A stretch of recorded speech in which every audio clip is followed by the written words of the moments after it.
Welcome back to the Comfy Chairs, a podcast from 123 Limited. This is Kate, your host. Today's guest shared that his work is focused on helping people find their voice. And during our first meeting, we talked about the role storytelling has in making this possible. It's an innate human desire and a common thread that links us each to each other. I've had several guests this year in to talk about stories and storytelling, and have repeatedly shared how much I love stories. In episode 11, We All Have One, we discussed how the shared experience of having a personal story can connect and empower people. And then in episode 12, Constantly Narrating Your Environment, we looked at the role of stories in company culture and employee experience. Today, Thomas Wilson, owner and CEO of R&H Creative Advocacy and Storytelling, joins me to add a new chapter to my ongoing conversation about why stories matter to people and to work. I'm looking forward to exploring how we can use stories to create psychological safety for underserved communities and to provide a space for the expression and celebration of neurodiversity.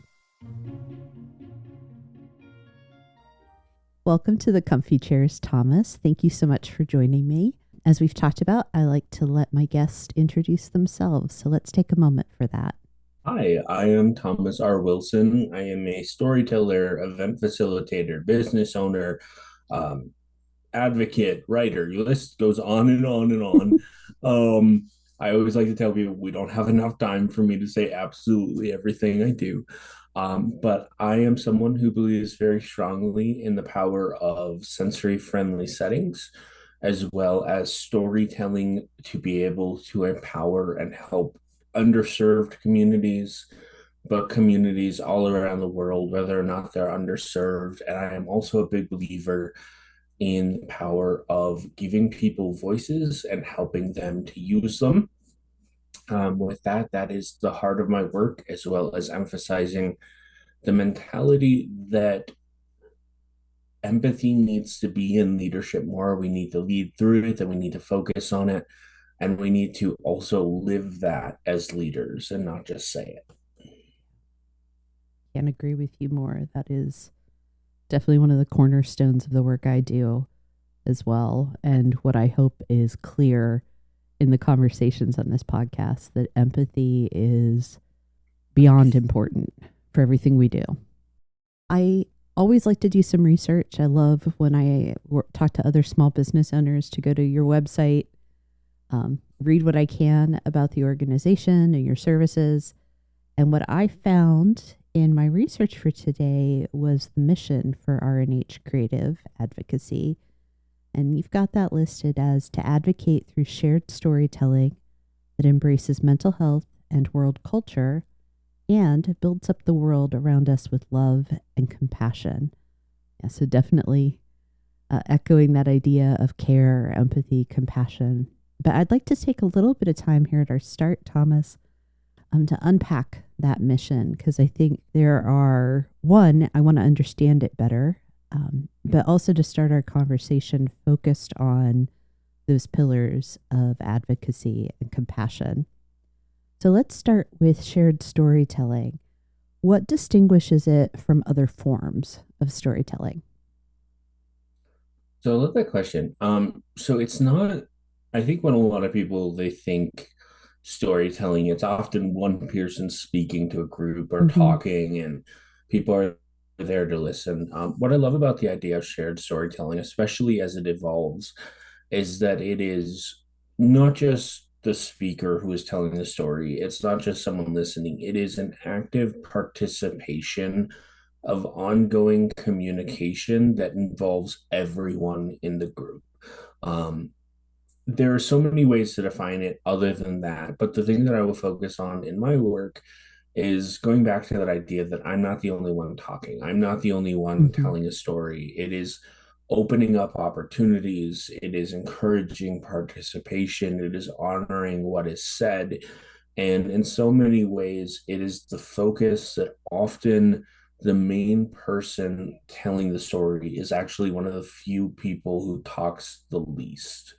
Um, Mm, hmm. I love to focus my stories around incorporating the audience, or if it's Dungeons and Dragons, which I often do, trying to get my people to communicate on a level that they are comfortable with, which is another component, honoring what people are comfortable sharing and making sure they are valued and heard based off of that. I always like to add the word heard there because, I mean, especially with social media, with Mm, all of these people going doing talks and things, there's kind of this duality of with social media, so often people are monologuing, yes. but I think it's important to note that those people are actually seeking being heard.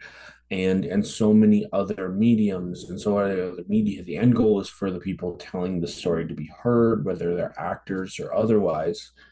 But we also live in this age where being heard, and I don't think it's necessarily because of social media, um, we are in this era where people feel less heard, Yeah. less valued. And I think the primary issue that I have noticed is the push for the self in the Mm, community, in the United States and around the world, versus the push for the community. yeah. Um, and so, what I love about shared storytelling is it brings that mindset back to the community. It brings it back to the people. And it also says, let's have a conversation, let's tell a story amongst all of us through empathy. Yeah. You mentioned Dungeons and Dragons, and I feel like that is kind of the exemplar of what we can imagine shared storytelling look like. Um, it's not until this moment that I've ever thought about it being a good model for leadership and teamwork, interestingly, because it's positioned as a game, right? Mm-hmm. And and if I think about the game master or the dungeon master, what you talked about, that's the person that a lot of times is doing the least amount of talking. Mm-hmm. And it's kind of what we want from great leadership, where they're there guiding. They're sort of serving as the person that has the roadmap that knows what's coming next, Mm-hmm. theoretically. But they're really getting their team engaged. And I know you do a lot of youth workshops. So, what a wonderful way to be teaching this subtle form of leadership to our next generation. That's exciting. Thank you. Yeah. So, I want to go to that next part of your mission statement, mental health and world culture. I read this as another way to talk about acceptance and inclusivity. How accurate is that? And what would you add to kind of help me understand? So when it comes to that, it is inclusivity. Um, I feel like for a lot of people, when people hear of events, they automatically jump to the idea of, oh, events are naturally inclusive. They are naturally designed. Anyone can show up. Um, but for a lot of people, that's not a reality. I think that mindset actually exemplifies how easy it is to forget about the neurodiverse, mental health, Mm-hmm. LGBTQ plus. I can't say all the letters, so I if I said all the letters in that, I'd be talking for a half an hour, because I stutter over them. But there are so many people that, like, I always use the example of a concert. Concerts at this point in human society are a norm. They happen all over the world. They are beloved Mm-hmm. by so many. Um, but for so many of us, even without sensory processing issues, over time, there are a few flaws of concerts. There could be thousands of people. There is loud music echoing through often a poorly designed space for a lot of things. There's no safe space, which I know some people, when they hear safe space, they ought to go, oh, that's too much. It's not gonna, we don't need that in society. What I mean by that is not just a place where people can be coddled. I mean a place where someone can go, where they can tune back into the world, where they can kind of get away from things that they need. Um, and that's actually part of my work, is challenging, like, oh, safe spaces are bad kind of mindset. But the other Mm-hmm. thing is, when you're in a concert hall, there's also this very real reality that you are going to be around thousands, hundreds of people that you don't know that are going to add elements. And for the best of us over time, that's all going to be jarring. We're going to be burnt out. We're not going to sleep well.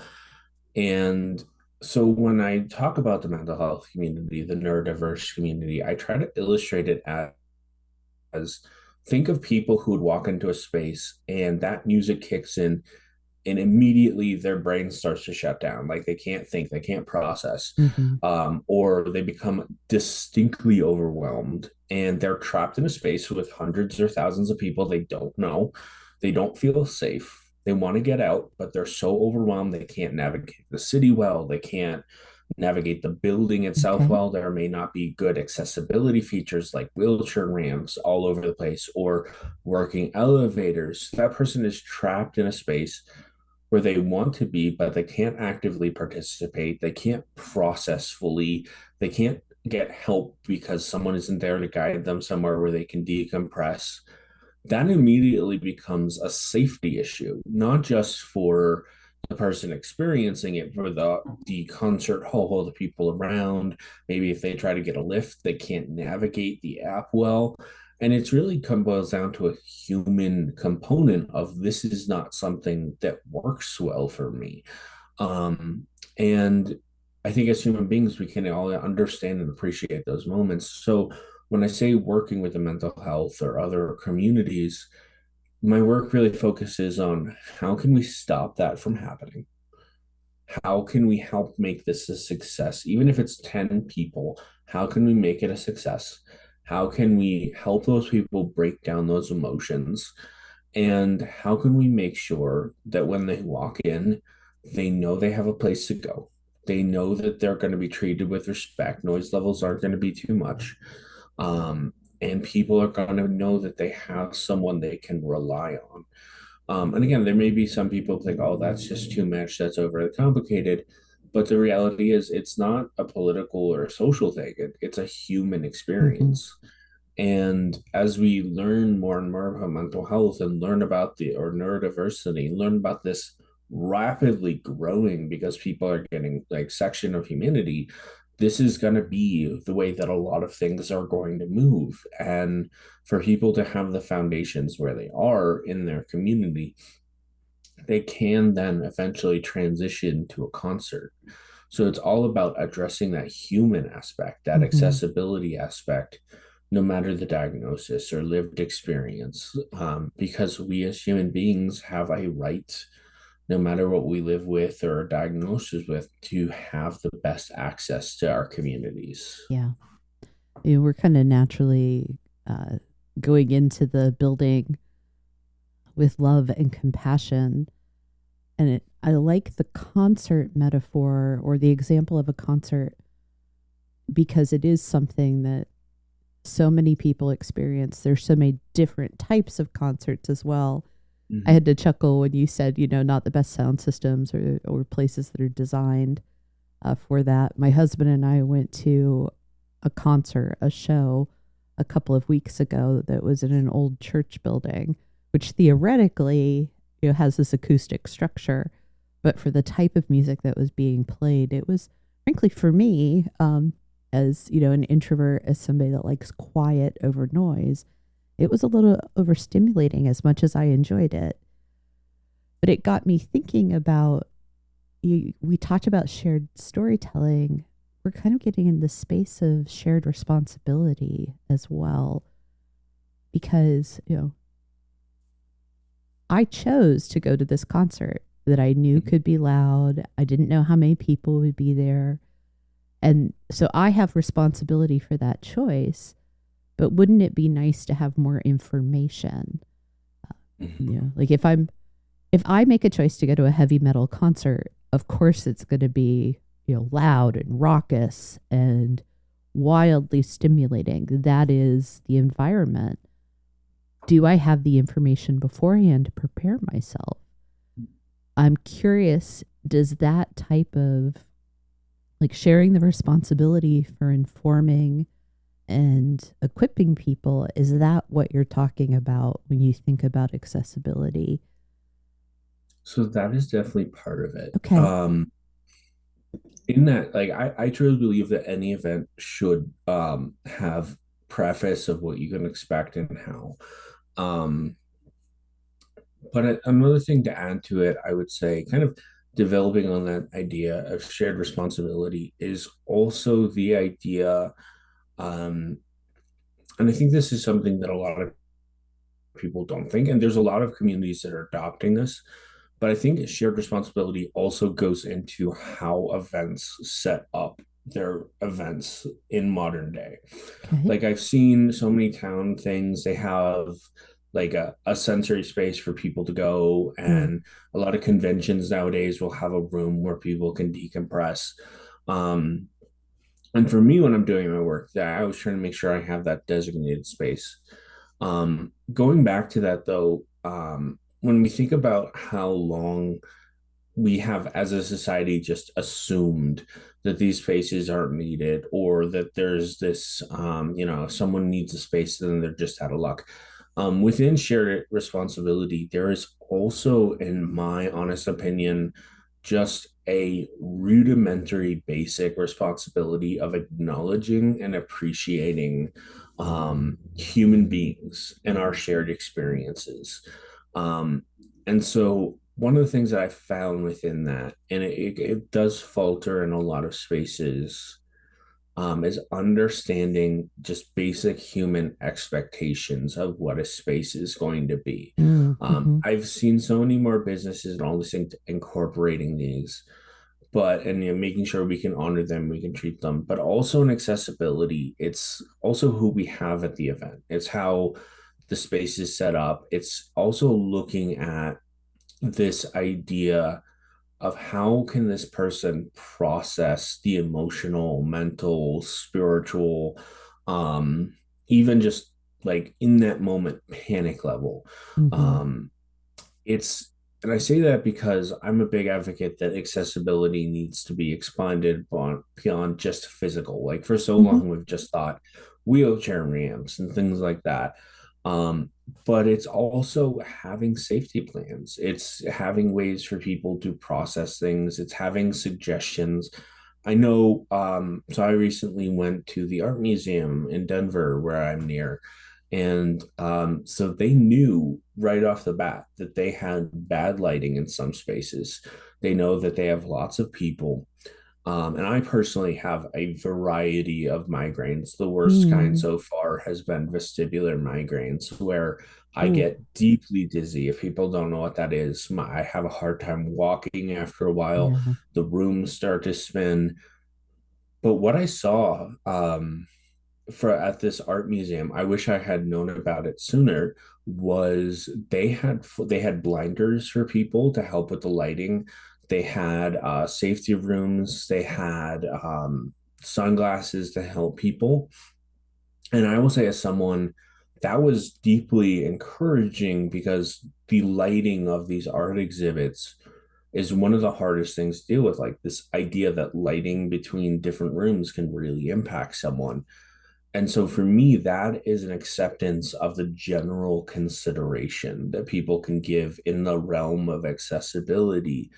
Um, but the other beautiful thing that they had, um, was they had little spaces set up in the art rooms for people to sit, Mm, like in mm-hmm. some of the darker spaces. And Yeah. like all of these are very simple things that should be a part of our society, but they all incorporate accessibility, and accessibility in and of itself is a human thing. And so, very long way to say essentially, yes, we have to think beyond ourselves, but I hope that helps paint the picture a little bit better. Does. Thank you. Though I appreciate that you when we say talking when we say building with love and compassion, it, it's actually physically, what are the physical spaces as well? It's not necessarily the I'm trying to create something conceptual or nebulous. It's being aware. I love this, Thomas, because it aligns with something I was thinking about this morning earlier today, that it's considering the whole self. So often in public spaces, at work, which is my primary obsession and concern, we think about people's hearts in their heads, right? Like we want commitment, we want engagement, we want you to use your brain for critical thinking, for decision making, problem solving. It's really easy to leave out the other part of that, our physical selves. The head and the heart we're all about, but what about the hands? What represents our bodies? And I was thinking about this because I had the opportunity to attend a really great dyeing workshop yesterday, like using flowers and natural substances to dye. And it was so relaxing to be able to engage my hands, which I know as an art major, but it got me thinking this morning, just reflecting on it, that we forget that. And we leave out a big part of what makes us human when we go into the workplace by not considering not just the ergonomics, but how are we engaging this other part of us? And if we're leaving a fraction of our whole selves out of work, or to your point, of those social, communal and public spaces, how can we expect people to be satisfied and fulfilled if we're always disregarding one part of that? So I really appreciate you bringing the physical design of spaces in for things that have to do with our senses. There are a couple of terms that we've been using, and I am a person that likes to define the terms and make certain that we're all using the same language to avoid confusion down the road or misunderstandings. There are a couple of terms, in addition to the one that I referenced in my notes, that we've used repeatedly that I'd like to make certain we're defining for this conversation. Obviously, neurodiversity, but then one that we've used occasionally is underserved. I want to make certain that we clarify that meaning. And then just in the last few minutes, sensory friendly has been another term. So please tell me how you define those in your work, and what you think make kind of the most practical working definitions. Definitely. And I will say, even with my extensive years of work, um, I acknowledge that the defining of words is kind of this really nebulous thing Yeah. all throughout the world. Like I know many people, I like to say with lived experience, but I know many people in the autism community will just flat out say I'm autistic, or like joke about it with terminology a lot of people wouldn't necessarily like. So I would just advise anyone listening, take my definitions with a grain of salt. And I would Mm-hmm. also say, take them within the mindset of how I'm using them. Because what I'm going to say is probably not going to work for everyone. I am also not a person who has been trained in the like fully in the medical diagnosis side of things. Like I have some experience. But the first thing I will say, and I'll try to say this as loosely as possible and as vaguely just to fit certain things. Neurodiversity, if people don't know, that is a way in which the brain processes information. Essentially, it can be incorporated things like ADHD or autism or many other diagnoses out there. It is essentially at its very most simple, it is how people process information on a daily basis. It is a brain component that will, for some people, like if you're not neurodiverse, you may be really good at focusing at times. Or one of my more notorious like ADHD symptoms is I have really bad what I call out of sight, out of mind, Mm. where I will forget even people I love dearly. They just go into the void of non-existence, and then someone will bring them up. They will have a very wide diagnosis, but it really is a bone not a bone a brain aspect that will Okay. impact how people process information. I will say sensory friendly, I can give a little bit more of a defined thing, especially because we're learning a lot about sensory friendly aspects But within this world of setting up a space and creating events, it's a lot less. I think the term is innocuous is one of the word I'm trying to use. Whereas it can be clearly defined in a setting and be like established by a rubric. Neurodiversity is this very complex thing that we're constantly learning about and constantly adapting different mentalities. And there are many people who look at it through vastly different lenses based on their experiences. Um, but sensory friendly, the most simple way to put it is it honors a person's visual, emotional, um, like as well as other sensory like smell, taste, touch. It's not overly crowded, or if it's more crowded, it is set up in a capacity that honors the senses and emotional components. But one of the things that I also like to add into that, diving back into the emotional, is making sure that there aren't like pictures of someone's fears or Mm, there's, if I had someone who was a veteran and I had pictures of World War II on the room, like on the walls, that would not be sensory friendly. That would be deeply triggering. The other thing that I would say was sensory friendly that people don't always realize is the elements of what text we use, like written words or typed words. A lot of people with sensory needs don't read well, especially if the text is small. You may say that's just a vision thing. Well, many people have a hard time focusing on certain sensory aspects. And it's really this, it's also growing. We're learning more and more about sensory settings. But the last thing I really want to emphasize is the energy of a space. I always okay. know when I say energy, someone's going to roll their eyes or something because it's a very hippy dippy term that's slowly being adopted more. But what I mean by that is how I treat people and how we set up a space so other people treat people. We want to make sure that we're greeting people on a personal level. We want to make sure we're interacting with them with kindness and empathy, that the events are led with the acknowledgement that if we have to adjust, we can. Because one of the core components that I believe about sensory friendly spaces is they are constantly adapting to meet the people who show up. And Hmm. you can't get everything, but you can adapt, and adapting is one of the most crucial ways.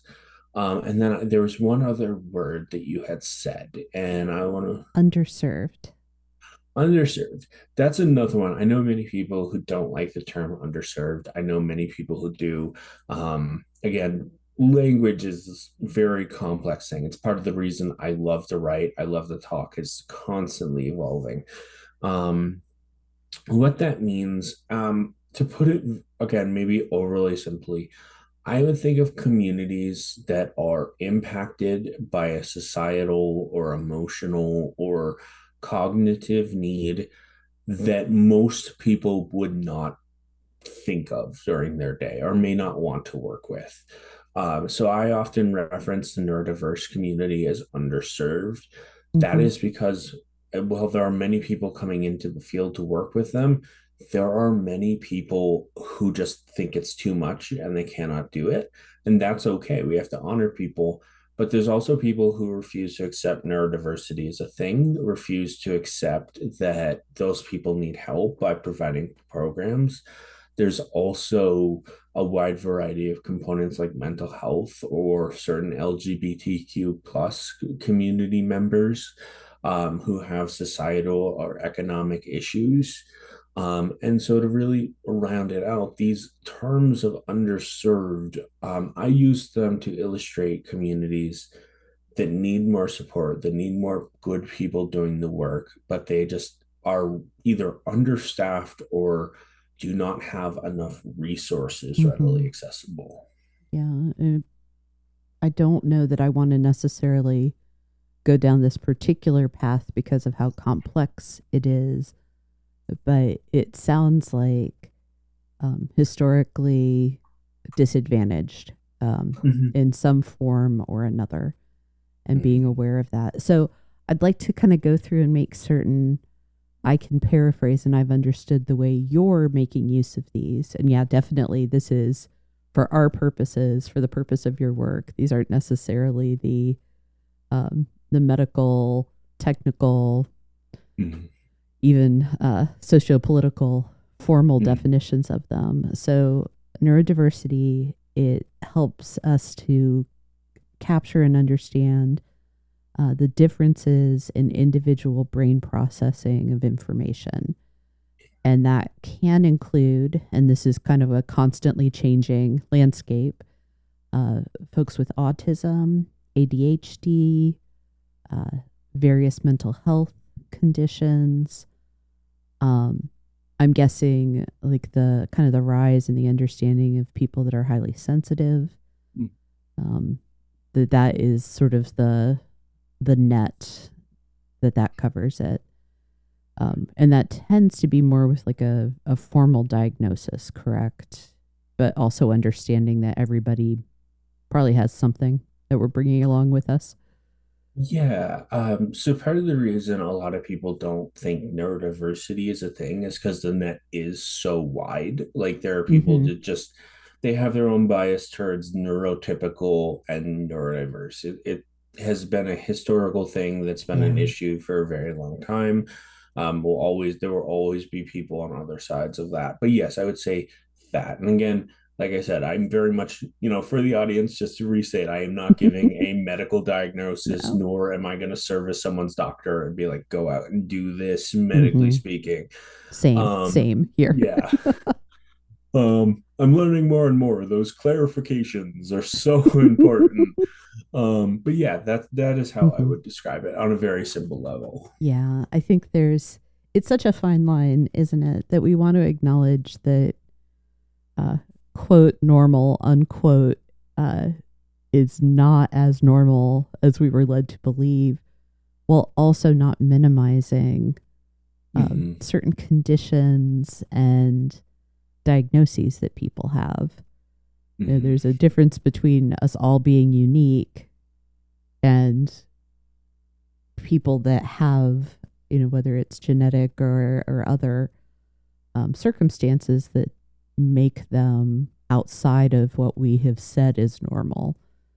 So it's kind of a both and, but mostly, no, we're not all the same, and we have to be aware of, which is a great bridge over to this idea of sensory friendly. And that is what I hear you describing it as. It's this intentional design and planning, as well as execution of spaces and experiences to accommodate, again, this variety of sensory, physical, and emotional Hmm. um, ways that people can encounter, again, those spaces or experiences, to be aware of the fact that there is not this um, really true baseline, if you will. Hmm. Okay. And then underserved, it's communities that have been adversely impacted because because we experience bias and privilege Hmm. in in society because we're human. But again, all of this seems to come down to awareness and Hmm. respect at the end of the day. So, we've talked about a lot of different forms of diversity, awareness, respect. With all of that sort of understood and defined, what I'd like to go to next is advocacy. Hmm. Um, it's your work, it's in the name of your company, it's your passion. I'm curious, what forms, productive forms, can advocacy take? What actions should advocates or allies possibly avoid? Hmm. And what does great advocacy look like? So to start, I'll start with what forms advocacy can take. And I think it's so important to note positive advocacy versus negative.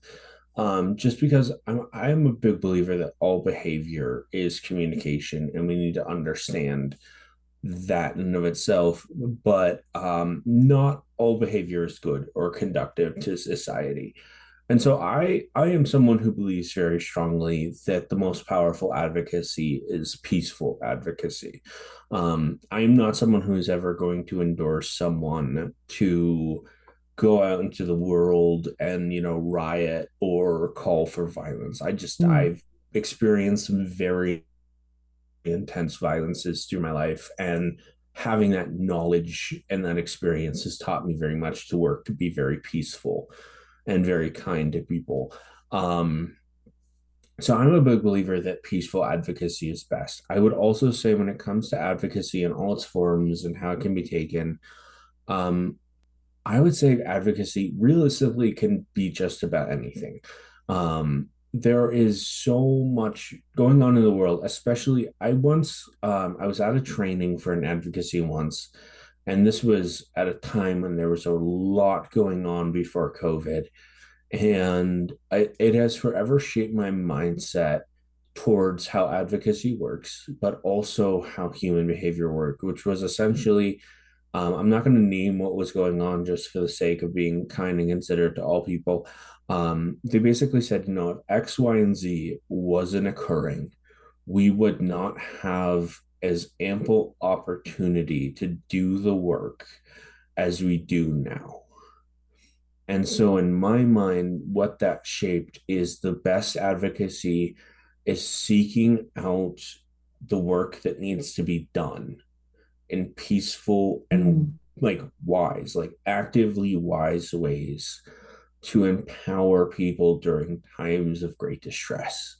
And while there's all of this pain going on in the world, I would say one of the healthiest ways to do that is, for starters, not, you know, I am a white cisgender male, so obviously I've had advantages that many people just haven't.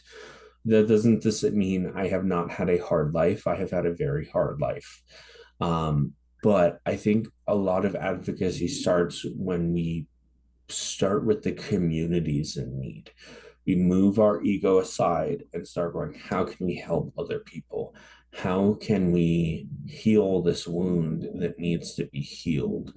And that's another reason why I actively encourage peaceful advocacy. It may be slower in a lot of ways in people's mindsets. It may not always raise what, you know, it's not going to always get the news on your attention, especially nowadays. Mm-hmm. But I'm a big believer that you cannot heal the wounds of the world if you are constantly tearing them out and making them deeper. So within that, I would say, and then like to start with advocacy, one thing that I would definitely say is again, we have to, as advocates, we have to remove our ego. We can't just look at the world and go, this is what I want, so therefore that's the best option. Mm. um, Yeah. I have run across a lot of people with that mindset, and what I find is that ultimately puts other communities in worse situations. We've seen a Mm-hmm. lot of that actually happening in the world today. There have been advances made, and people have gone out and undone things that have created a great disparity and equity. Um, but what I will also say, like I do a lot of work within the Employment First movement, which is designed to get equitable work for all. I do a lot of mental health advocacy. I do a lot of accessibility advocacy. And to get started in all of those, and it's also, once we remove the ego, I would also recommend actively listening to people who are going through the pain that you want to Mm-hmm. stop. It goes into the same realm of removing the ego, and it's going to be hard. It's going to hurt. It's going to suck for a while, especially if you are benefiting from the biases and the mindsets that other people are suffering from. Well, not suffering from, living with or dealing with. But it's so important to, you know, in so many instances, not allow ourselves to shut off our acceptance that is beyond what we are comfortable with. And I have seen several advocates. It's why, as a public speaker, I always argue there is no perfect answer for one question. The human beings, there's a constant exploration of what is right. Mm-hmm. But I've seen a lot of public speakers. I'm not going to name names because I'm not going to pick fights, Thank you. but you're welcome. And I have respect for a lot of what they do. But when I hear this is how you live your best life, Mm. or this is what I did, and this is the blueprint for X, Y, and Z, I hear that and I recoil inwards a little bit because even if someone in my experience, I cannot define another person's pathway to Hmm. success. And what may work for 1,000 people may not work for 100,000 more. And so when we're doing the advocacy work, we've got to keep that in mind and we've got to keep equity going for all people, not just the people we know. I was on my phone for a moment. Hopefully that wasn't distracting because I was wanting something sparked for me as we were talking, and I wanted to go find the etymology of advocate. It shares a root. It looks like with voice, and the original, I think, Anglo French, Middle English, maybe talked about calling to one's aid. So advocacy is that giving that voice, which I love since that's kind of your purpose and not just the mission, but for you of helping people find their voices. Advocacy carries with it responding to that call. So we need people to have voices so we can hear them and we can respond to their needs. Absolutely. Yeah. I mentioned this before that you work extensively with youth doing training and workshops.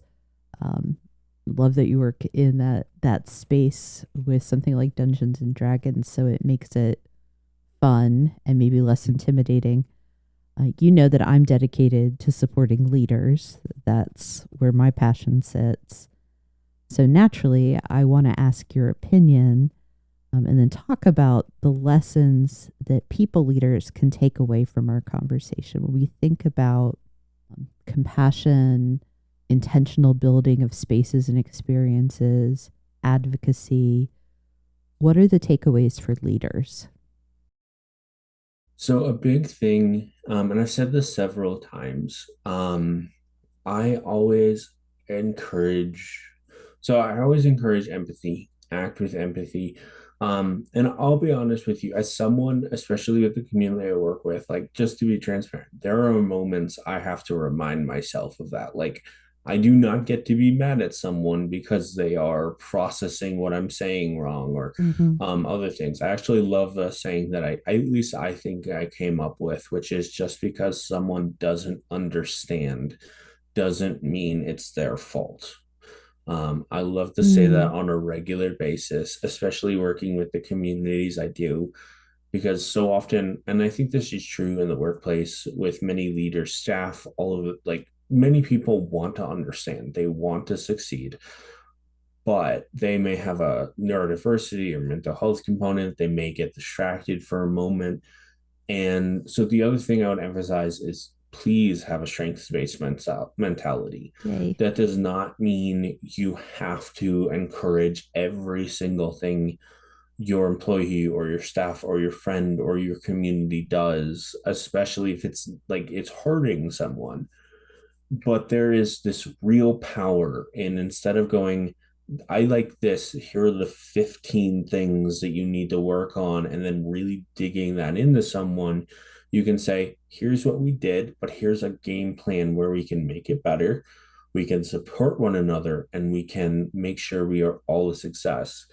And then the other thing I would really encourage within leaders of all kinds, other than empathy, other than that strengths based, is acknowledge when you're wrong. Yes. Like there are so many moments where I screw up, and I'm not gonna lie to you. I think the customer always right mentality has enabled so much toxicity and abuse throughout the world. It is deeply flawed, and there are way too many people who take that to I'm the customer, therefore I'm automatically right. So I'm just going to completely derail and degrade your employee. Yeah. Um, but what we can do is also just within our teams, within our communities, when we screw up, actively seeking genuine accountability, genuine apologies. We can make sure that for ourselves, we can build a framework to work with people together to make up for that decision. But I can tell you, there are so many people who have responded to, even if they feel I do not need to apologize. When I go into a situation, if I am late or if I've done something wrong, I will tell people, I've messed up. What can I do better for you? And within that realm, even before you mess up, you can implement phrases like, what can I do for better for you? Hmm. What do you need in the future? And what can we do to work together to make that happen? Those phrases hold so much power, and so many people will respond to them. And that in itself is an accountability that predates the wrong action. And that is so important to implement as well. Yeah, you're talking about the building blocks of psychological safety in the workplace. That there's humility, there's acknowledging our differences, Mm-hmm. there is acceptance of the fact that we're going to make mistakes and being prepared to have ownership, forgiveness, and a learning approach to it. Um, the strength based mindset, that that is amazing. It makes me happy because it's something, not only have I studied it, I've taught it. It's been a topic here on the podcast in the past. So not only does that make me happy, but it's just effective. It just works. And it's a way to celebrate what makes us different.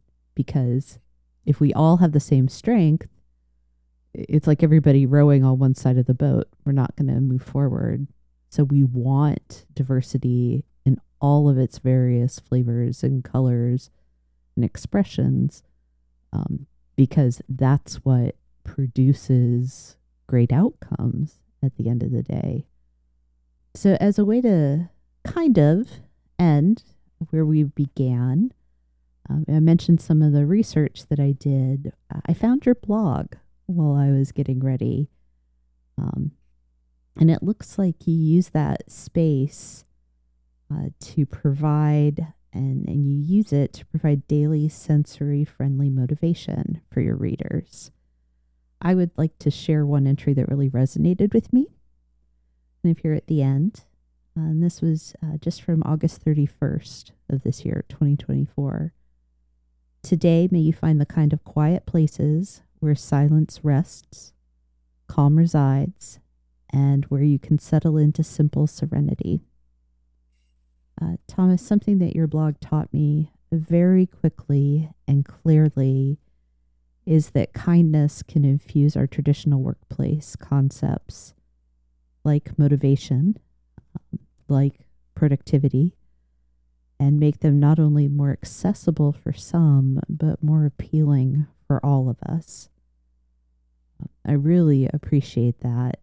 And I think that's one of the big takeaways for me from learning more about your work and our conversation overall, is that when we focus on the people that have the greatest need, we're actually serving all of us. Yeah, would love to hear your thoughts, and then if you have any kind of final takeaways as well. Yeah, I will try to make this quick. Yeah, I believe, I very strongly believe, to the point where I feel like I know it. I am someone who works very hard not to generalize people at all, because it doesn't work. Um, but I really do outright know that if we created a world, especially where we just, we're in any instance, there's always going to be pain and hurt in the world. But if we started focusing on the community, started really challenging, let's be honest, would have been some very toxic traits that have been infused into us American society for a long time, not just Yeah. for youth, not just for young adults, for everyone. I really believe we can do healing. I really believe that we can undo a lot of hurt. I will say though, with any aspect of life, we have to be careful not to take it too far, and we have to make sure that we are walking within boundaries that honor everyone. I know human beings, Mhm. we are a species that takes things to extremes on everything, We are crazy even if like we don't that. necessarily, yeah, even if we don't believe it about ourselves, it is human beings do it. Um, but in that, a few key takeaways that I would say outside of everything that I've already said, um, one of them is, and that's part of the reason I set up my blog, was partly to remind people of this, which is give yourself grace. Um, it is so important, so necessary. There are so many people in this world who have been taught to internalize shame, Mm. to degrade ourselves. I always call myself lately a functioning perfectionist, and I take it to that phrasing. As I know, many people have appreciated it, that my perfectionism is one of the most toxic things that I live with. And I like the word functioning perfectionism because it honors how deeply influential that relationship can be and how much it can hurt me. But if through everything I've also said, give yourself grace. But if you are a perfectionist like me, I hope that through everything I've talked about, we can, you can reach out to me, ask questions, or even just start thinking about the ways that you can better serve your community through kindness, empathy, sensory friendly work. And the last thing I would say is a takeaway. I love questions. I could do a whole 3 hour conversation on my frustration about trying to get people to stop asking questions, and we don't have time for that. But questions are a pathway to power, and they are a Hmm. part of empathy, and they deserve to be asked, and we deserve to not just be able to ask them, but to have our questions answered. Uh, so there we are. I hear you talking about curiosity there at the end. And if we fostered more curiosity, like healthy, respectful curiosity, Mhm. I think we'd be a lot farther on. Well, sir, I know that you have just a few minutes left. I just want to thank you for your time. I really appreciated this conversation. I love that we've been able to be very efficient as the high functioning perfectionists that we probably both are. And I really just appreciate the insight that you've shared with me. Thank you very much.